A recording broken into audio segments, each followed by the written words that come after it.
and gents, Six Figs here from YouTube. In today's video, we're going to be talking at a super high level, probably one of the highest levels ever, about everything SBF Alameda, and we're going to be talking about how FTX was possibly pausing the Solana. I think we should start calling it Solana. It's like see you bye, but Solana, like they are in deep shit right now. They have been possibly pausing the blockchain to allow FTX and Sam Bankman the opportunity to launder money, things like that. We're going to get into it in just a second. We need to be paying attention to this stuff. We're going to be talking about all that garbage, and then we're going to be talking about the crown jewel known as Internet Computer. We're going to talk about the ecosystem news and charts. Let's get into this. So here we go, folks. The Dealbook Summit. Obviously, it's been done to death on Twitter. Everybody's been talking about it and talking about it and talking about it and talking about it. But we have a sponsor that is a premier sponsor, Accenture, and we're going to look at them in just a second. When it comes down to this Andrew Ross Sorkin guy, we're going to be looking at him in just a second. This guy, in my opinion, has zero journalistic integrity. He's got no business ethics whatsoever. He is a very big pay-to-play journalist. That's a problem, especially when you're operating on a platform like the New York Times, and literally you can reach millions and millions and millions of people with whatever message you want, right or wrong. Interviewees and speakers, folks. Man, when I look at this, I want you guys to just take your political stances and set them aside. We are all humans right now with no political affiliations. And when I look at this list, folks, it makes me feel like I just got like stage 4 cancer just by looking at this list of people. These are some bad MFers in the space, and they are all kind of coming together in collaboration at the Dealbook Summit. So if you are a scammer, if you are a criminal, if you like doing the wrong thing, if you like stealing, if you like lying, things like that, I tell you what, you should pay the $2,500, fly your butt out to New York City and sit down with these not so good people. I don't know what Ben Affleck's thinking here. Not going to get into it. Accenture, they are the sponsor. I want to look at them, their relationships at a super high level, because where there's smoke, there's fire. I'm smelling smoke right now. And bam! Boom! We got one hell of a tweet out of BitBoy Crypto today, folks. He goes on to say, every time the Solana blockchain paused, it was actually Alameda Research laundering money, brute forcing transactions. Let me know in the comment sections. I want to see what you guys think about this. Live chat or comment sections. I want to know. This is a frickin' heavy statement. In really the last month and a half, 2 months, everything BitBoy has really said or brought to the light of our attention, he has delivered on, he has followed up with evidence, things like that. I have no reason to even doubt what he is saying here, because I have felt for the longest time, really, one of the questions I used to get asked the most was why I hate FTX and Solana and Avalanche so much. That was one of the number one questions I used to get, because I used to call Solana a dumpster fire. I used to call FTX and Alameda Research evil, things like that too. And people would wonder why. I'm so glad I don't have to answer those questions anymore. I mean, it was sick. It was sick. BitBoy goes on to say, you're in Seoul, run for the hills. He also goes on to say, there was no randomness to the pauses. On the back end, Solana was taking advantage of them to launder money. I'll get more info in the coming days, but first, I got to go light your boss up. You know, the guy that owns 13.5% of Solana. So, big applause to BitBoy. You know what? Dude has done phenomenal job no matter what during this whole thing. We got a tweet folks. We got a banger. I think Dominic Williams just absolutely laid down a banger here. This thing was like a tornado. Sam Bankman-Fried and Andrew Ross Sorkin, a Solana competitor, Internet Computer ICP, was seriously defamed by false and malicious material promoted in the New York Times, exposed by CryptoLeaks. Now new evidence. Sam Bankman-Fried, Andrew Ross Sorkin, and the co-founder of Solana, will you deny involvement? I like this. I like seeing Dominic call these people out like this. When it comes down to it, this is interesting. Autism Capital, which I have heard there might be some sort of connection to Alameda SBF or possibly FTX. I'm not sure. I haven't seen anything confirmed. It might have just been a rumor. But a source has shared that FTX and Sam use M Group SC as their PR agency. They share that M Group has previously worked closely with Andrew Sorkin and the New York Times to publish articles for PR purposes. They believe that this may explain the recent softer articles. Yeah, everybody has seen the articles really put out there by Andrew Sorkin. It's been crazy. He wrote some nasty hit pieces on the Internet Computer after the launch. So for those of you guys that are just listening for the first time or watching this channel for the first time, hit that subscribe button, hit that like button, because we're going to be getting into this deep as time goes on here. Let me bring you up to speed. FTX, Alameda Research, Sam Bankman, they completely manipulate the whole Internet Computer token launch because they want to protect Solana. And they had invested millions and millions and millions, probably tens of millions, maybe hundreds of millions of dollars into Solana, and they needed to make sure that it succeeded. They had to protect Serum. They had to protect all this other stuff on the Solana network. And so Internet Computer, and this is pre-Internet Computer launch by like 6 months to a year, all this stuff that they invested in with Solana. So Internet Computer comes onto the scene. It's the biggest threat to Solana. It's going to absolutely destroy Solana, make it obsolete, because ICP technology is 100% superior to Solana. There's not one thing at Solana that outperforms the Internet Computer. It's just the way it is. And so what's happening here is this was a big threat to Sam Bankman-Fried, things like that. So, of course, they manipulate the token launch, and Solana, FTX, Alameda Research, Sam Bankman-Fried, they rug pulled the ICP token launch using perpetual futures manipulation. Then they launched a PR campaign against ICP that was like close to the second coming of you-know-who. It was nuts. And now things are coming to light. M Group. Man, I hope you guys got a lot of money. Prepare to be probably sued. I'm parched.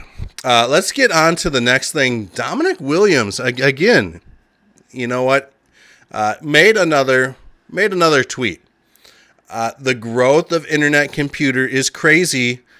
Smart contract software powers computation using cycles similar to gas. More and more cycles are now being consumed as network usage continues to grow. Boy, oh boy, are we seeing the Internet Computer take off. And we're going to get into this in just a second on another video, but this is a great little chart of what's going on with cycles. And so basically what cycles are, they allow us to see, cycles are burned as people use application. It's a good metric.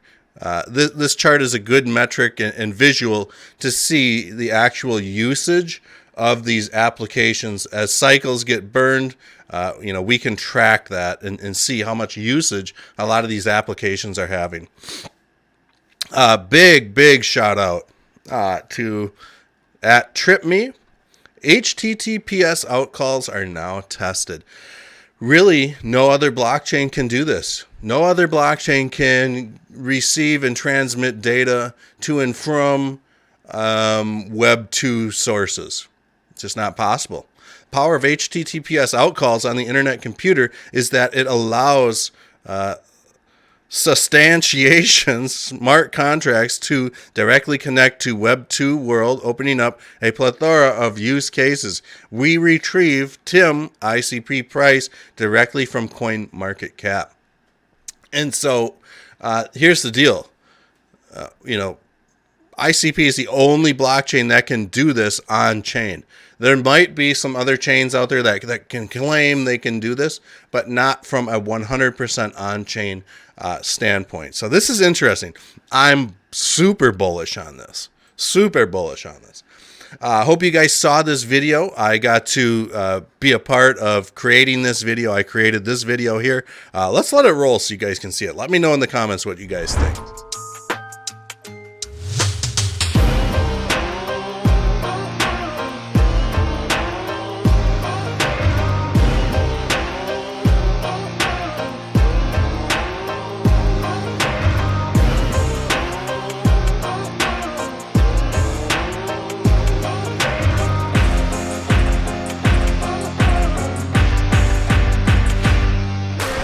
So that leads us to our next thing, and we're going to just stop by the IC dashboard.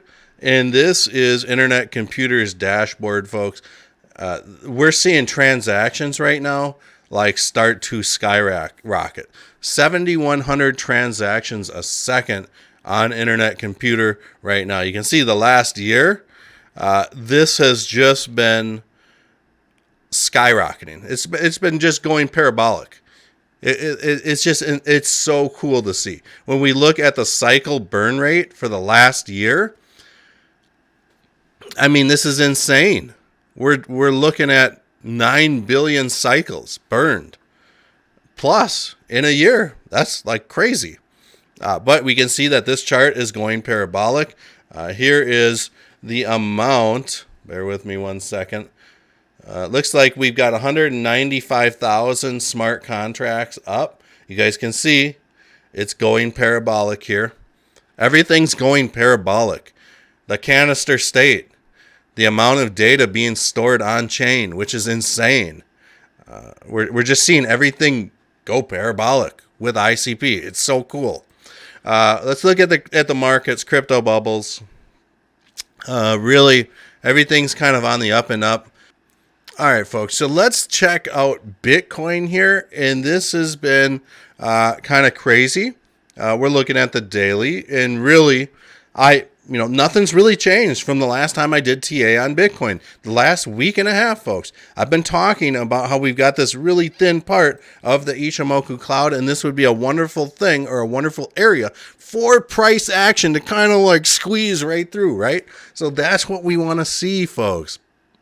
Really, when it comes to technical analysis, I got a handle on this. This is not financial or trading advice, but I do think that we might see Bitcoin run up to the 18.2-ish level. If we can pass the 50, I do think that we are going to see a check around this $19,800, $20,000 level. If we can pass through that, I think there is a good chance that we hit this $21,000 level. And I think that we might be gearing up to possibly see maybe some sort of an Elliott wave theory impulse to the upside, maybe something like this. And if that does happen, we can fully, bear with me, we can fully expect price to reject on the 21,000 to come back down for a test of the upper trend line of this pattern, which is known as a falling wedge. In this on this chart right now, we have two falling wedges. One on a grand scale, super bullish, really, when it comes down to it. Or maybe not. Yeah, we do have one on a grand scale. There we go. My trend line just got moved here. Trading view. The things you do to me. Then we've got a smaller, more drawn out falling wedge. So we're seeing two very bullish patterns that are kind of forming on different time frames. Very interesting to see. Hoping that we can come up to this $21,000 level. Now, anytime Bitcoin has been under the 730-day moving average, it's been a decent time to buy crypto. Really. I'm going to say that May was when the bear market started. Because if we would have held over the 730-day moving average, here it is right here. If we would have held over the 730-day moving average, we wouldn't have been in the bear market. Let me explain this really quick before we get on to ICP. Here we go. We're going to switch into logarithmic mode. Whoa, I've got some crazy stuff going on right now. But you can see back in 2014-15, prices slumped underneath the 730-day moving average.